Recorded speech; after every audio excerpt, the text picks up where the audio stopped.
Bachelor chicken gravy சிம்பிளான ingredients வச்சு 10 மினிட்ஸில் சமைச்சு முடிச்சிடலாம். வறுத்தரைக்கணுங்கிற எந்த அவசியமும் இல்லை. ரெடிமேட் மசாலா வச்சு டக்குன்னு செஞ்சு முடிச்சிடலாம். இதுக்கு குக்கரில் ஒரு குளிக்கரண்டி அளவுக்கு குக்கிங் ஆயில் சேர்த்துக்கிட்டேன். எண்ணெய் நல்லா காஞ்சி வந்ததும் 1 டீஸ்பூன் அளவுக்கு சோம்பு சேர்த்துக்கிட்டேன். இதில் பட்டை, கிராம்பு, ஏலக்காய் இதில் ரெண்டு மட்டும் சேர்த்துக்கிறேன்.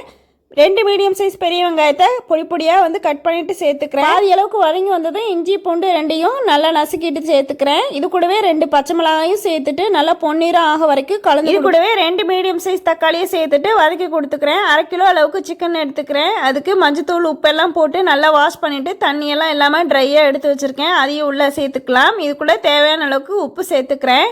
நல்லா கலந்து கொடுத்துக்கிறேன். இது கூட காரத்துக்கு 1/2 டீஸ்பூன் அளவுக்கு தனி மிளகாய் தூள், 1/2 டீஸ்பூன் அளவுக்கு மஞ்சத்தூள், 1 டீஸ்பூன் அளவுக்கு சிக்கன் மசாலா சேர்த்துக்கிறேன். எந்த பிராண்ட் வேணாலும் நீங்கள் சேர்த்துக்கோங்க.